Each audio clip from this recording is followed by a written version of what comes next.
My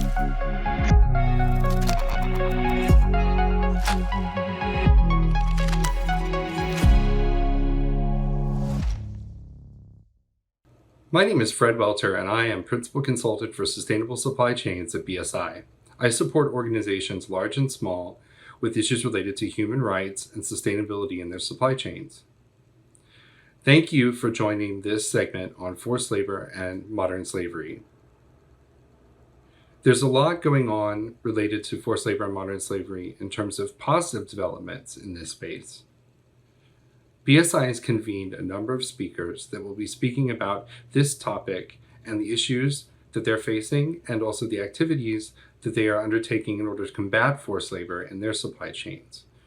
We have invited a brand, an intergovernmental organization, a supplier, a group of factories, and also a survivor of forced labor and human trafficking to share their experiences with us.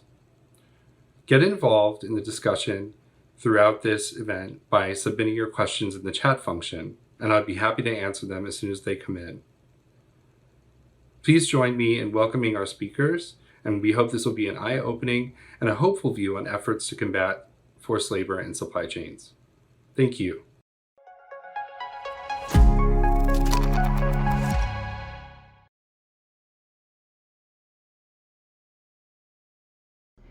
My name is Kelsey Hollins, and I'm part of McDonald's Global Supply Chain team managing our Supplier Workplace Accountability Program. Our SWA program supports compliance with our standards and expectations outlined in our Supplier Code of Conduct and Supplier Workplace Standards and Guidance Document, or the SWSGD. The SWSGD provides detailed guidance on each aspect of our code and on how our suppliers and their supply chains can meet our expectations.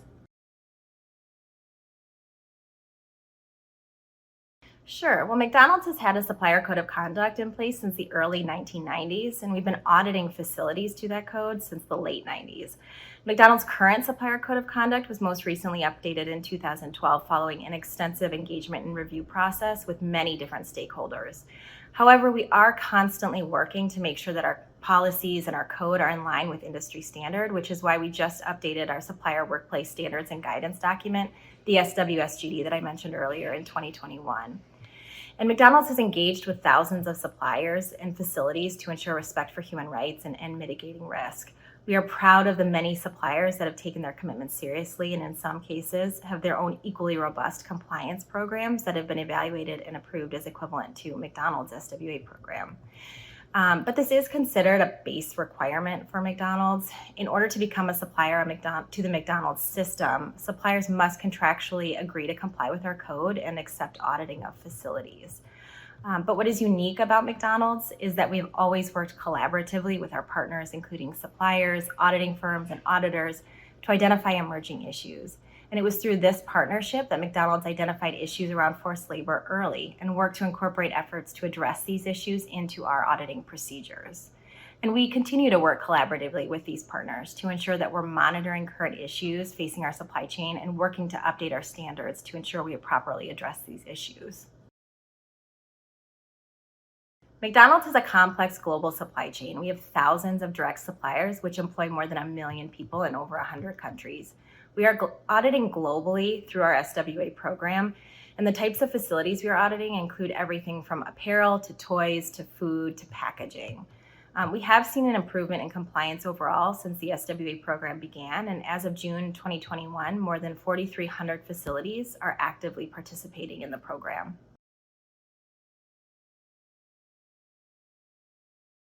Yeah, in order to supply to the McDonald's system, suppliers must meet our high standards, and direct suppliers are required to commit to upholding our standards contained in their code in their own supply chains. We expect and provide guidance to assist suppliers in meeting our standards contained in the code under the areas of human rights, workplace environment, business integrity, and environmental management.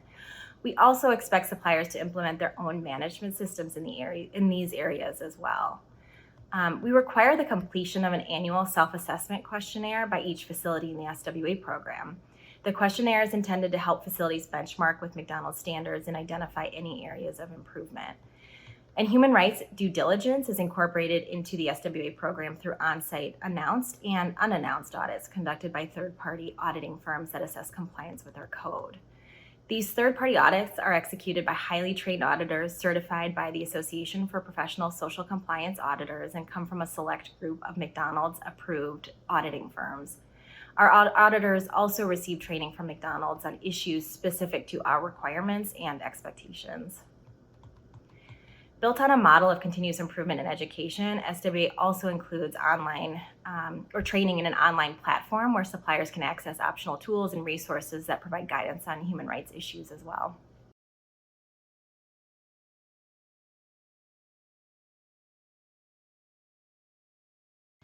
Yeah, so McDonald's does not allow forced labor in our supply chain, and we want to ensure that no one is in debt bondage. And therefore, it's important that we have a process in place which is clear to our suppliers so that it doesn't happen in our supply chain. In working to prevent forced labor, McDonald's Code and SWA program cover multiple elements. In addition to issues like freedom of movement, effective grievance mechanisms, preventing the withholding of documentation, zero recruitment fees is another critical element in the defense against forced labor to ensure that we are looking at this area and safeguarding workers holistically. Specifically, our standard prohibits no forced labor and requires that workers be free from direct or indirect payment of any fees, fines, taxes, deposits, or bonds for the purpose of recruitment or placement.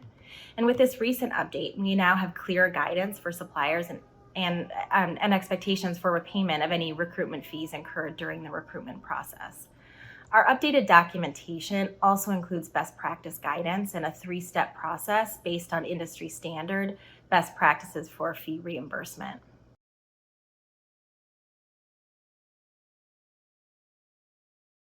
To develop our updated documentation and expanded best practice guidance, we worked with experts at places like Verite, which is an independent nonprofit civic society organization, BSI, and our auditing firm partners, and others to ensure it reflected the current and most advanced clear guidance and to make sure it is easy for suppliers to understand and implement.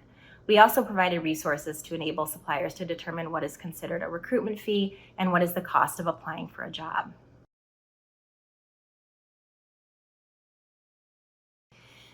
Yeah, instances of noncompliance are shared with the supplier, who must then produce a complete corrective and preventative action plan to address each noncompliance. The plan must provide specific timeframes within which each corrective action will be taken, root cause analysis, and policies and procedures that need to be updated.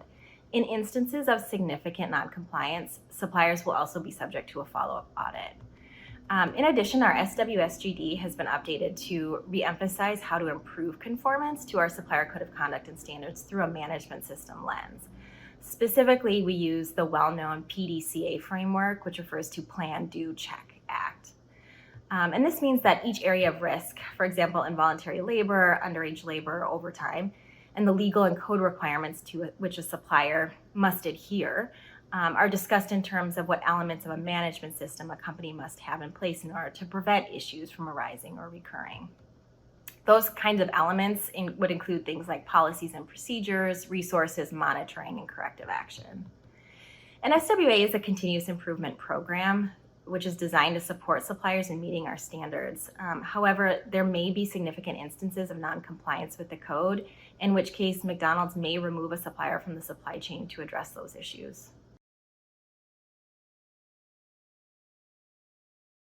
Our updated SWSGD goes into much more detail about our zero recruitment fee expectation and recruitment fee reimbursement requirements, among other issue areas as well. We've also provided best practice guidance as well as illustrative examples and case studies to support compliance in this area and others.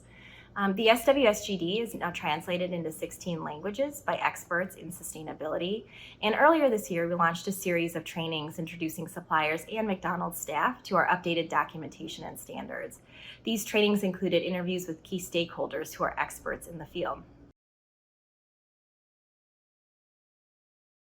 They've been received well. We work with industry groups such as AIM Progress to collectively build capacity of our suppliers on these issues. And the fact that we are working across industry on these issues has been received very positively by suppliers. With this update of our documentation and corresponding trainings, because we chose not only to focus on the standards themselves, but on the why, the reason behind why we have these standards and what does this mean on the ground for our suppliers with specific examples and experts with real life experience, This type of training received tremendous positive feedback, and the trainings really resonated in a new way with attendees.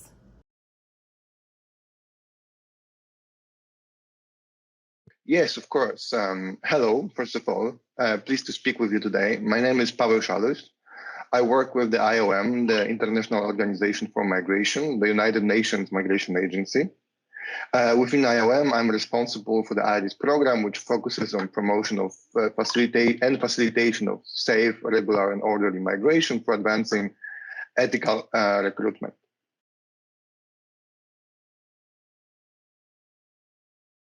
Ethical recruitment means hiring workers lawfully in a fair and transparent manner, which respects their rights and protects their human rights. The IRIS standard defines what ethical recruitment means in practice. As such, it is based on international labor and human rights instruments and was developed for extensive consultations with different stakeholders representing government, civil society, employers, big and small, lawyers, academia, recruiters, certification and social auditing specialists. While initial consultations were taking place in the boardrooms, we also took it to the field consultations. To make sure that the bottom-up rather than top-down approach is applied, we took it to the test away from a conference settings for practical pilots with the recruiters, auditors, but also with the employers and the authorities. The IRIS standard takes the management system approach and draws from ISO 9001 quality management family. IRIS certification draws from ISO 17000 series and ISIL code of good practices. It is important to have a credible and robust standard, even if voluntary, for cross-border recruitment, because this field has traditionally been regulated by the patchwork of national and corporate regulations and guidelines, which for the most part do not speak to each other. At the same time, there has been an appetite for a more standardized approach, which is clear, transparent, and digestible.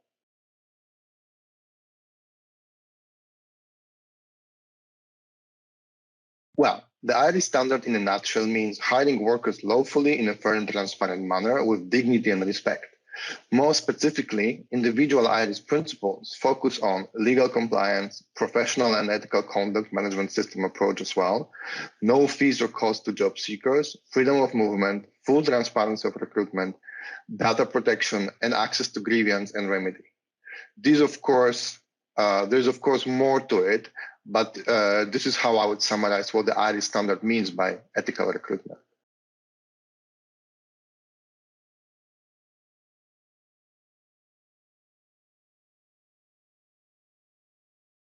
Well, in other words, you can also say that the IRIS standard helps to identify and manage the risks for forced labor and the forced labor indicators throughout the recruitment process. For instance, Principle 2 on freedom of movement is about not holding to workers' passports or other identity documents, not taking any deposits, deeds, or bonds from them. It is also about the right to terminate the contract and about the personal freedom of workers to decide what they want to do on their free time. As you can see, Principle 2 directly speaks to forced labor indicators and to prevent them from bonded labor, debt bondage, and related things workers are so often exposed to.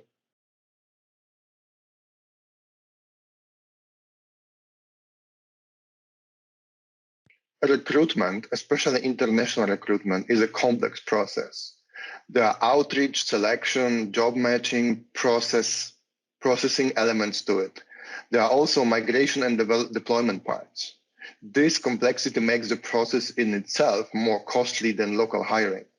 If we add to it service fee margins and different illicit fees, which often occurs like kickbacks and bribes, all of this paid by the migrant workers leads directly to debt bondage situation when the worker needs to work anything between 3 months to 3 years to repay these debts. Whom do we know will take up the job which will make him or her to work for free in the next X number of months or years? That's a rhetorical question to you. Also, to keep things, while $50 US dollars, a recruitment cost item to employer can be written up as a cost of doing business. For many individual migrant workers and their families, it can constitute about 3 months of livelihoods back home where they came from, right? Recruitment hiring is a demand-driven process. Hence, the understanding that the cost of meeting that demand should be borne by the employer. And this is what the employer-based principle is about.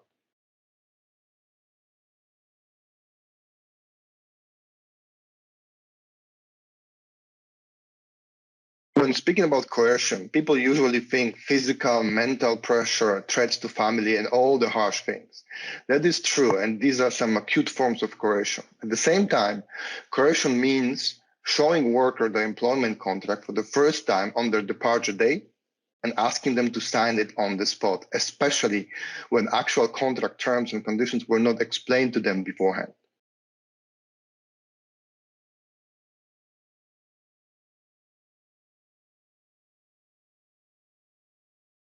Well, if we look into it from a free market perspective, there's the huge demand for migrant workers in the destination countries. At the same time, there are limited employment opportunities in origin countries, and people still need to earn their livelihoods. Not to oversimplify, these are the drivers, the push and pull factors. Because it happens across borders, there are regulatory gaps, limited or often lack of regulation at all. This creates opportunities for exploitation and abuse. The process is complex and involves multiple actors on both sides of the border. Improving the status quo requires a coordinated and concerted effort among private, public, and civil society actors on all sides of the process. And this is what the Audit program is focused on.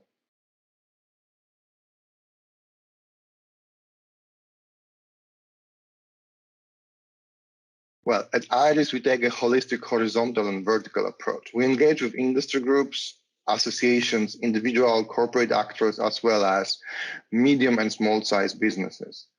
As of now, many industries like electronic, consumer goods, manufacturing, apparel, hospitality, construction sign up and made a commitment to principles that every worker should have freedom of movement, no worker should pay for the job, no worker should be indebted or coerced to work. As those commitments speak directly to the contents of the Audit standard, representatives of those industries turn to us to help with implementation.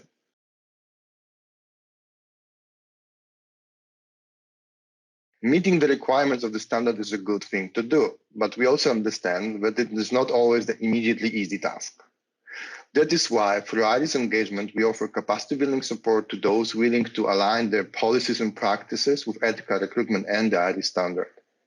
We work with recruiters, employers and brands, governments and civil society through a suite of training programs, toolkits, and more individualized technical support to help them meet the ethical recruitment standards.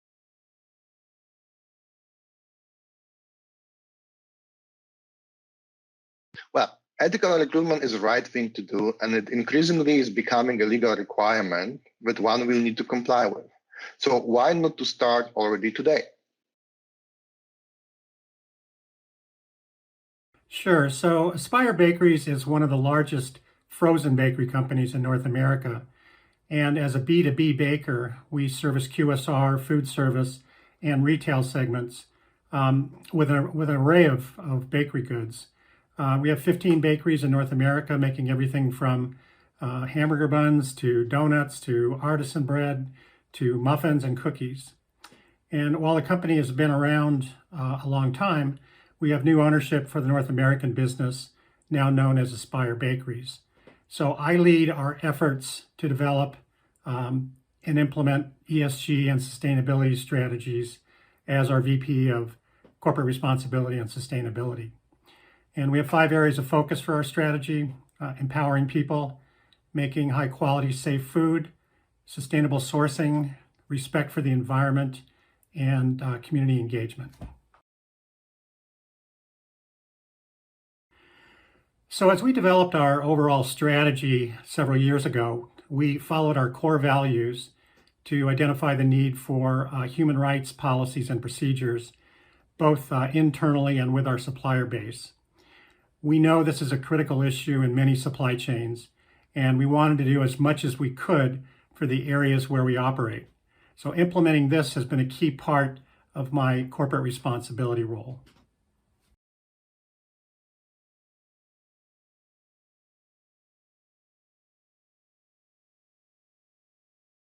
Sure. So we provide baked goods to a number of global brands, and understanding their requirements around human rights helps to supplement our existing policies and also helps us to set expectations for our bakeries and for our tier 1 suppliers. Many of the global brands we work with expect their direct suppliers, us, to extend the policies and procedures to our supply chain as well.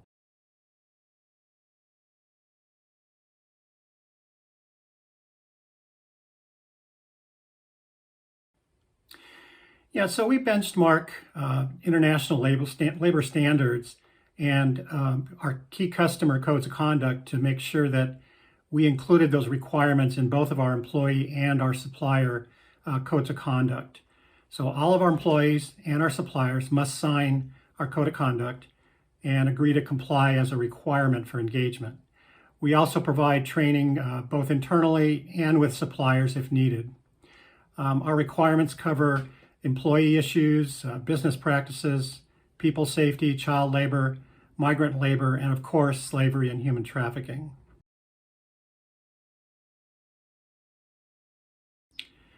Yeah, we feel it's important to have an external audit mechanism to assure compliance.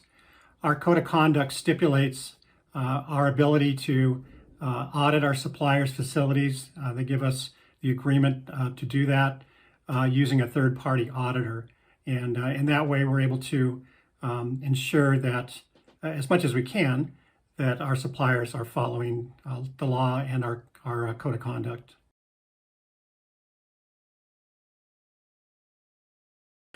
So our third-party auditor has a corrective action plan process to ensure that the supplier is taking action on any non-compliance findings. We would get involved if the supplier needs help or perhaps is not responding to addressing the corrective actions.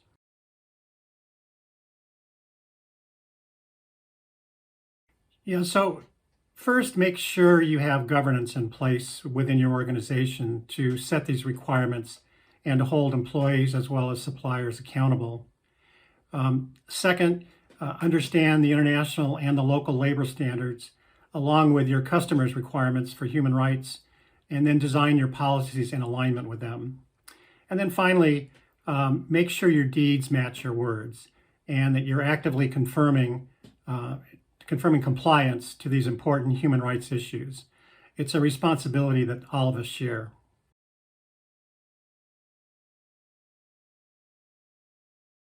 Hi, my name is Laurence Halby. I work for Arista. We're a global manufacturing company with presence across Europe and APAC. I look after operations across the region in APAC, and I lived in Malaysia for 5 years looking after bakeries across Malaysia, Singapore and Taiwan. I continue that role today.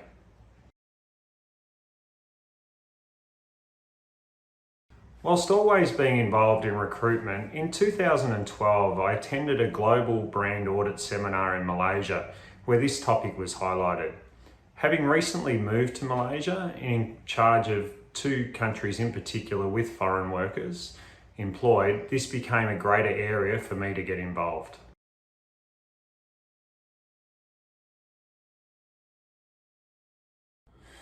As a manufacturing operation, we follow appropriate international standards and work directly with the implementation of customer requirements on both a local and ground level basis. Importantly, we share these experiences across the countries to further strengthen our best practices.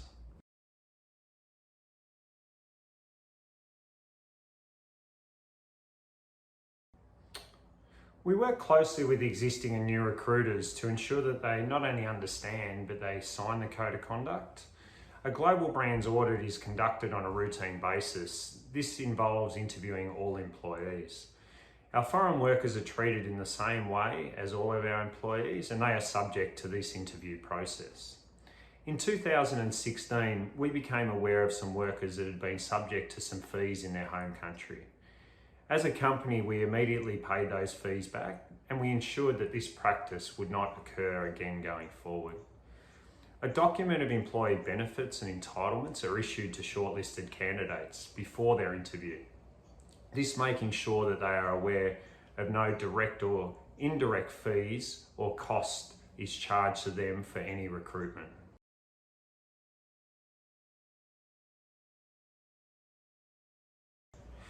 Well, during the onboarding process, our HR personnel will make sure that they have not been subject to any unfair charges from the agencies. These include fees, travel, medical, training, etc.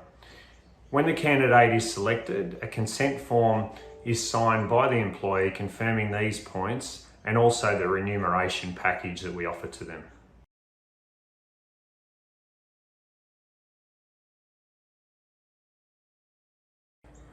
We engage a local recruitment agency to liaise with the agency from the sending country to make sure that they follow the requirements of the respective countries. It's also important to work with a reputable and reliable recruiter to ensure that all the procedures related to the recruitment are performed transparently and in accordance with the law. As mentioned earlier, our onboarding process is also conducted to ensure the rights of the workers vulnerable to forced labour are consistently respected and promoted.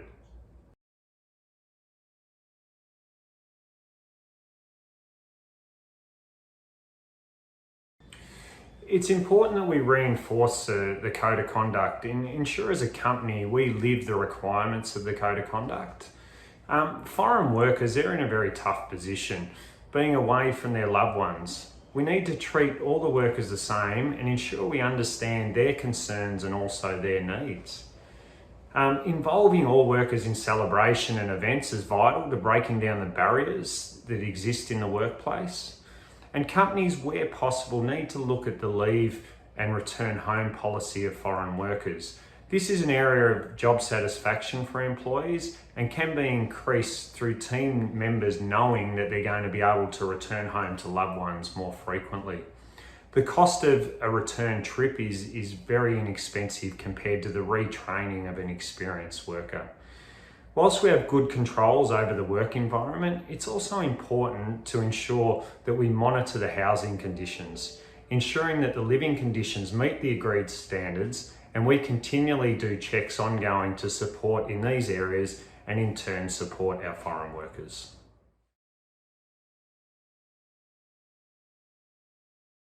My name is Bala Hunake. I currently reside in Washington, D.C., and I am an advocate on human trafficking, particularly labor trafficking and exploitation of children. Um, I particularly didn't start my career this way. I identify as a survivor of human trafficking. And when I was about 12 years old, I was trafficked into Newark, New Jersey, along with, I want to say, 22 other children from the same ages, about 8 to 13 at the time. And the perpetrator in my story was a family member who basically presented a way of education in America to my parents. And so by her, I was able to depart my family home and eventually became a victim of trafficking through her. And the situation, my exploitation story lasted for about, I want to say, about 4.5 years, along with the 22 other women, until the house was raided, where we were basically found and removed from the forced labor and other facets that come with being exploited.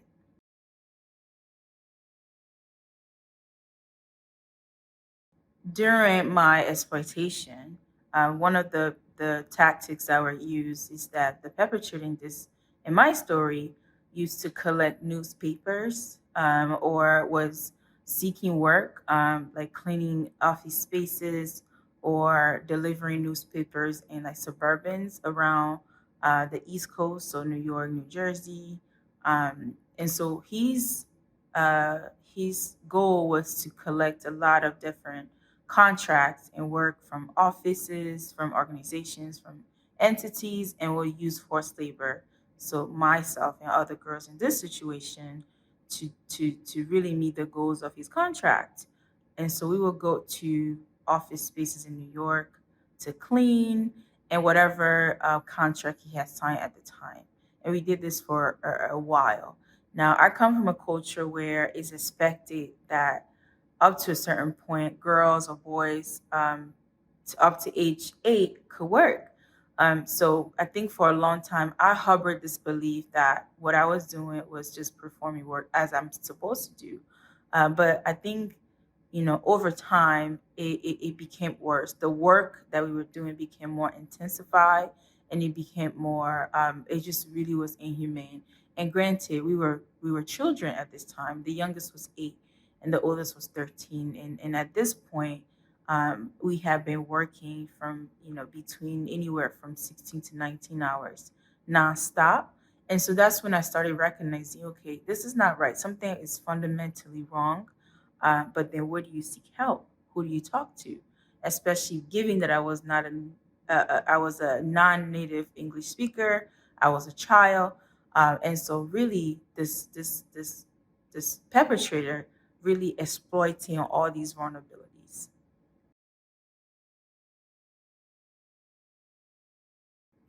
Uh, no.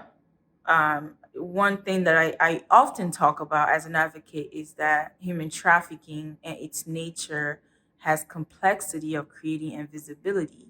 So most victims are really hidden in plain sight. And so in my situation, in my story, what happened is that our traffickers really had a rehearsed document that we learned every single day on how to really hide in plain sight. So there was not a time where the public could really easily identify that there's something that was wrong, because at that time they worked as hard to remain undercover, and that's the covert nature of exploitation. Is that traffickers usually exploit on vulnerabilities of not just individuals that are being trafficked, but also the public, being that people are busy, people's life are moving fast. So it's not every day that you see something, you question it. Um, until someone did identify that something was wrong. But it wasn't something that was self-identified, right? So I didn't get up to say, you know what, I'm being exploited, I'm being trafficked, therefore I will seek help. It was a situation where as the abuse prolonged, as forced labor prolonged, where imagine seeing a 14-year-old or 8-year-old or 10-year-old deliver a newspaper on a Tuesday with barely any clothes on an extreme cold temperature. That's when the suspicion started, and people were really inquiring about the status. Do we have parents? Where are they? Who are these people we're always presented with? So it was a prolonged amount of time where um, really we just couldn't hide anymore. At this time, we were being exposed to so much that was having a physical impact on not just our presentation but our development, where we were, you look 10 but you are like 15.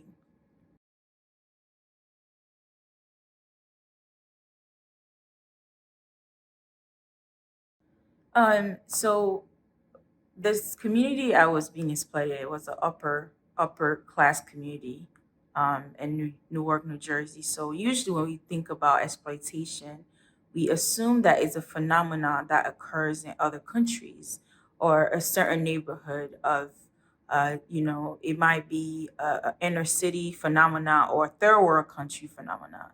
And I think that's the first mistake when we as public make, with the assumptions and our preconceived ideas of what exploitation is supposed to look like or who is supposed to happen to. So really just imploring people to really be conscientious of your preconceived ideas of what a victim might look like, a victim of trafficking, a victim of crime might look like. Trafficking, human trafficking in particular, does not discriminate. As an advocate, as somebody who is actively meeting survivors across the country, I'm often found in spaces where the demographics of victims constantly change, right? So they might not be a girl from West Africa, they might not be a boy from West Africa, or any of that, or just labor. It might be sex, it might be gang trafficking. There are other forms. So I think the first step is education. Really taking on yourself to educate on this phenomena and understanding that it may happen in your community. This is a gross human right violation and what impacts one person impact all of us. And the sooner you start recognizing that, the more you can take actions to really contribute to the effort to combat it, right? Especially during times like COVID that has impacted operations for traffickers. So they have to work overtime to compensate. That includes increased forced labor of all nature and all forms of trafficking. So continuous education on this topic. Where are the victims coming from? What was causing their exploitation? And see in your respective communities and spaces, what can you do to contribute to the prevention of trafficking, the protection for the victims, and the prosecution for the perpetrators?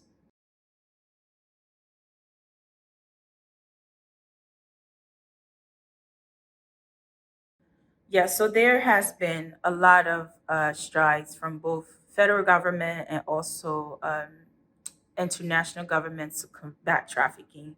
Particularly, there is the TVPA, the Trafficking Victims Protection Act, that's been enacted several times, and all an effort to really protect victims and prosecute perpetrators and also prevent human trafficking. There is a reenactment going on right now for that policy, and so that alone basically represent government's efforts to combat human trafficking. I currently sit on the U.S. Advisory Council for Human Trafficking, and this council is composed of survivors of trafficking, and each member is appointed by the President of the United States to advise federal agencies on what they can do in their efforts.